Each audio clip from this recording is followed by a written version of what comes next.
Hello guys, welcome back to my channel. Stay tune to Ganesh. ఈ రోజు మనం first travel blog అయితే చేయబోతున్నాం. And that it is a international trip. Yes, so మనం వెళ్తుంది Bali, Indonesia. So మనకి flight వచ్చేసి 12:30కి మిడ్ నైట్. ఆల్రెడీ టైం వచ్చేసి ఇప్పుడు 8 అవుతుంది. సో ఇప్పుడు నేనైతే క్యాబ్ అయితే బుక్ చేసేసా. ఇంకొక కాసేపట్లో క్యాబ్ వచ్చేస్తుంది, నేను ఇంక స్టార్ట్ అయిపోతుంది. Flight details, immigration and visa ఆ రిలేటెడ్ డీటెయిల్స్ అని నేను వన్స్ ఎయిర్పోర్ట్ రీచ్ అయ్యాక, వన్స్ ఫ్రీ అయ్యాక మీకైతే డీటెయిల్స్ అయితే షేర్ చేస్తాను. Stay tune.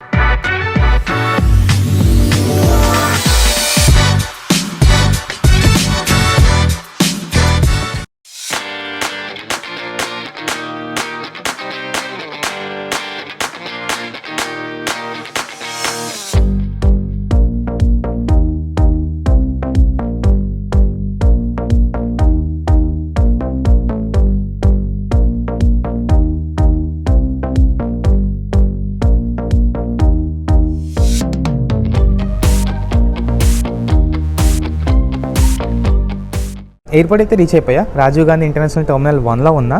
క్రౌడ్ అయితే పెద్దగా ఏం లేరు ఎయిర్పోర్ట్. మరి మేబీ ఈరోజు ఎందుకో తెలీదు, బట్ లిమిటెడ్ క్రౌడ్ అయితే ఉంది ఎయిర్పోర్ట్ మొత్తం. And in the same way luggage check in కూడా అయిపోయింది. లగేజ్ చెక్ ఇన్ కూడా క్రౌడ్ ఎక్కువ లేరు, ఒక 10 to 15 minutes. Security check in కూడా త్వరగానే అయిపోయింది, ప్రాబ్లం ఏం లేదు. లోపలికి వచ్చేసా, ఇమిగ్రేషన్ చెక్ కూడా అయిపోయింది. పెద్దగా క్వశ్చన్స్ అయితే ఏం అడగలేదు. రిటర్న్ ఫ్లైట్ టికెట్స్ అడిగారు. And in the same way accommodation book అయిందా లేదా, అండ్ టూరిజం పర్పజా లేకపోతే ఇంకేమైనా పర్పస్ ఏమైనా ఉన్నదా అని చెప్పేసి అడిగారు. ఎప్పుడు రిటర్న్ అవుతున్నారని అడిగారు. బేసిక్ సింపుల్ క్వశ్చన్స్ అనమాట. ఎక్కువ అయితే స్ట్రెస్ అయితే ఏం చేయలేదు. సో జస్ట్ స్టాంప్ గుద్దేసి ఇచ్చేసారు. కమింగ్ బ్యాక్ టు ఫ్లైట్స్, నేను బుక్ చేసుకున్న ఎయిర్లైన్స్ మలేషియన్ ఎయిర్లైన్స్. నాకు ఇక్కడ హైదరాబాద్ నుంచి మలేషియాకు ఉంది, and then connected flight.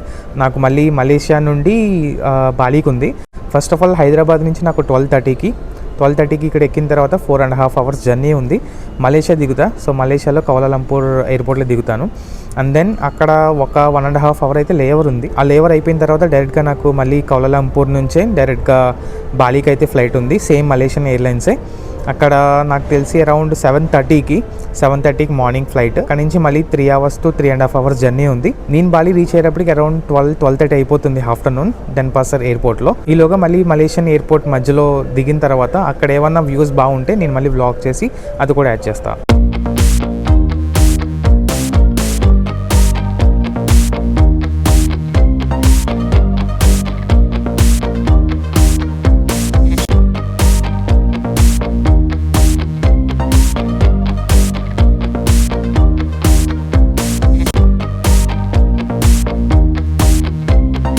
International డిపార్చర్స్లో checkings అయితే చాలా స్ట్రిక్ట్గా జరుగుతాయి. పాస్పోర్ట్ డీటెయిల్స్లో ఏ మిస్టేక్స్ ఉన్నా అస్సలు అలో చేయరు. సో పాస్పోర్ట్ డీటెయిల్స్ చాలా క్లియర్గా ఉండేలా చూసుకోండి. దానితో పాటు హ్యాండ్ లగేజ్ కూడా పర్ పర్సన్ వచ్చేసి ఒకటే అలౌడ్ అనమాట. అది కూడా ఫ్లైట్ బోర్డ్ అవుతున్న ముందు ఆపేస్తారు, చాలా ప్రాబ్లం అయిపోద్ది. సో హ్యాండ్ బ్యాగేజ్ ఒకటి కంటే ఎక్కువ ఉంటే మాత్రం చెక్ ఇన్ లగేజ్లో మాత్రం వేసుకొని రండి. మలేషియన్ ఎయిర్లైన్స్ ఫ్లైట్ అంబియన్స్ అయితే చాలా బాగుంది. విండో బయట నుంచి వ్యూస్ చూపిద్దామంటే మొత్తం డార్క్ ఉంది, నైట్ జర్నీ కదా. ఫ్లైట్ స్టార్ట్ అయిన కాసేపటికి ఫుడ్ అయితే వచ్చింది. నేనైతే నాన్ వెజ్ తీసుకున్నా. అందులో రైస్ అండ్ చికెన్ కర్రీ అయితే ఇచ్చారు. తర్వాత వుడెన్ స్పూన్స్ అయితే కూడా ఉన్నాయి. ఇదేదో స్వీట్ అంట. అండ్ వెజిటేబుల్ సలాడ్స్లా ఇచ్చారు. అండ్ కాఫీ అండ్ టీకి అండ్ వాటర్ బాటిల్, అంతే. నేను మలేషియా అయితే రీచ్ అయిపోయాను. మనకి ఇప్పుడు టైం అయితే 8:30 అవుతుంది. మనకి ఇండియాలో వచ్చేసి అరౌండ్ 6 అవుతుంది మార్నింగ్. ఇండియాకి ఇక్కడికి 2.5 hours అయితే డిఫరెన్స్ ఉంది. నాకు ఇంకొక హాఫ్ అన్ అవర్లో అయితే బోర్డింగ్ అయితే స్టార్ట్ అయిపోద్ది. అరౌండ్ ఒక 9 o'clock అయితే ఫ్లైట్ అయితే స్టార్ట్ అవుతుంది బాలీకి. కనెక్టింగ్ ఫ్లైట్ కాబట్టి మలేషియా ఎయిర్లైన్సే. సో దట్ నాకు ప్రాబ్లం లేదు, డైరెక్ట్గా లగేజ్ అయితే ఆటోమేటిక్గా ట్రాన్స్ఫర్ అయిపోద్ది. సెల్ఫ్ ట్రాన్స్ఫర్ అయితే అవసరం లేదు. ఈ లోపల ఏంటంటే ఒకసారి జస్ట్ మలేషియా ఎయిర్పోర్ట్ ఎలా ఉందో ఒక చిన్న లుక్ వేసేద్దాం.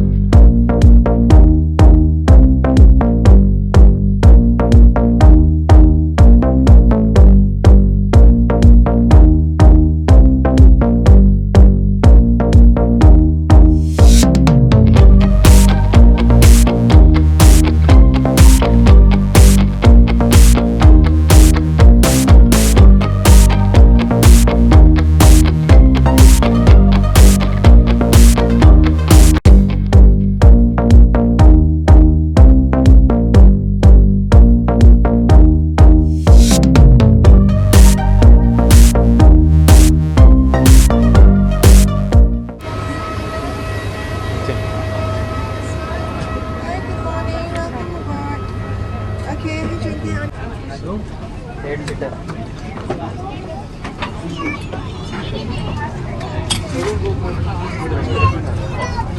ఇక్కడ మలేషియాలో ఎక్కిన ఫ్లైట్ అయితే చాలా పెద్ద ఫ్లైట్, సిట్టింగ్ కెపాసిటీ కూడా చాలా ఎక్కువ ఉంది. అరౌండ్ 3.5 hours అయితే జర్నీ ఉంది కదా, దానికి ఎంటర్టైన్మెంట్ సిస్టమ్ కి మనకి ఒక ఇయర్ ఫోన్స్ అయితే ఇచ్చారు. క్వాలిటీ బాగానే ఉన్నాయి. ఇంకా మా ఫ్లైట్ టేక్ ఆఫ్ అయిపోతుంది, బయట వ్యూస్ చూసేద్దాం.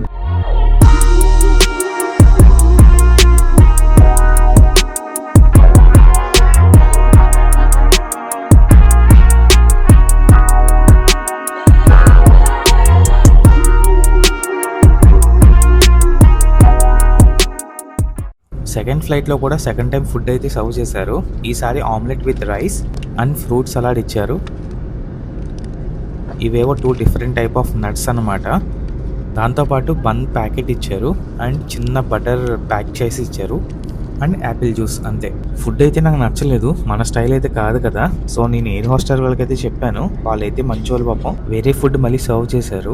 ఈసారి మన స్టైల్లో ఉండేలా కొంచెం రైస్ అండ్ చికెన్ అయితే ఇచ్చారు. సో నేను హ్యాపీగా తినేసి మూవీ చూస్తూ టైం అలా స్పెండ్ చేసేసా. ఫైనల్లీ బాలి అయితే రీచ్ అయిపోతున్నాం. డెన్పాసర్ ఇంటర్నేషనల్ ఎయిర్పోర్ట్ దగ్గరలో ఉన్నాం.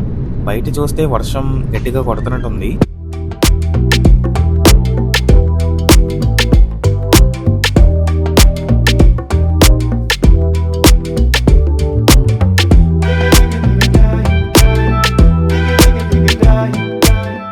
ఫ్లైట్ దిగిపోయాం. బాలి ఎయిర్పోర్ట్ ఎలా ఉందో చూసేద్దాం పదండి.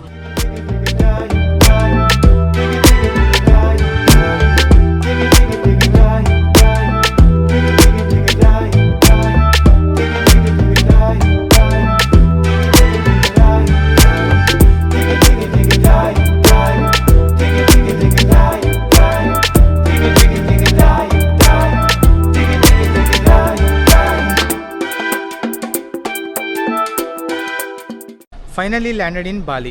నేనైతే బాలి రీచ్ అయిపోయా. నేను ఇప్పుడు డెన్పాసర్ ఇంటర్నేషనల్ ఎయిర్పోర్ట్ బాలి ఇండోనేషియాలో ఉన్నా. మలేషియా నుంచి అరౌండ్ నాకు 3.5 hours అయితే పట్టింది బాలి రీచ్ అవ్వడానికి. సో ఫ్లైట్ దిగి జస్ట్ ఎయిర్పోర్ట్ లోపలికి ఎంటర్ అయిన వెంటనే ఎయిర్పోర్ట్ మొత్తం అయితే బాలి కల్చరే. ఎక్కడ చూసినా సరే బాలి కల్చర్తోనే మొత్తం నింపేశారు. చాలా బాగుంది, వాళ్ళ బ్యూటిఫుల్ డిజైన్స్, యాంబియన్స్ అదిరిపోయింది. కొన్ని క్లిప్స్ అయితే తీశాను, మీకైతే చూపిస్తాను, ఇప్పుడు చూడండి.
come to Bali, if you need driver, just contact me. Sure. So మీకైతే డ్రైవర్ డీటెయిల్స్ అన్ని నేను డిస్క్రిప్షన్లో ఇస్తా. సో ఖచ్చితంగా మంచి ఏమంటారు రెస్పెక్ట్ఫుల్గా మాట్లాడుతున్నాడు, బాగుంది, ఆల్ గుడ్. మిగతా డీటెయిల్స్ అయితే నేను వన్స్ నేను రూమ్కి వెళ్ళిపోయాక ఫ్రీ అయ్యాక నేను చేస్తాను. So you must be so tired now. Not much, but manageable.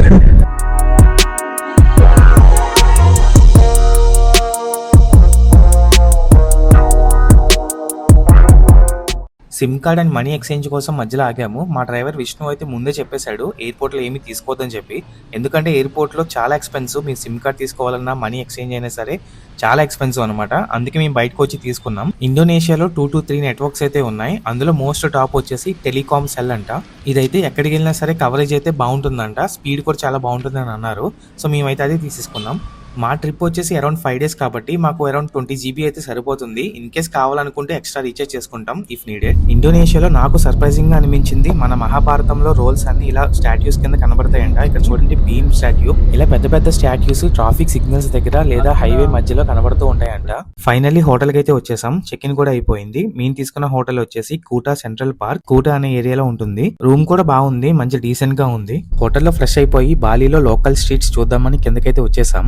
ఎక్కువసేపు తిరగడానికి అయితే లేదు, ఎందుకంటే రేపు మార్నింగ్ 8 o'clock కల్లా షార్ప్ గా రెడీగా ఉండాలి. మా డ్రైవర్ విష్ణు అయితే ఆన్ టైం 8 o'clock కల్లా రెడీగా ఉంటా అని చెప్పారు. Day 1 ఇన్ బాలీలో ప్లేసెస్ అయితే చాలా ఎక్కువ ఉన్నాయి కవర్ చేయడానికి. So that's it guys, India to Bali vlog video. ఈ వీడియో కనుక మీకు నచ్చినట్టయితే లైక్ చేసి ఛానల్ ని సబ్స్క్రైబ్ చేసుకోండి.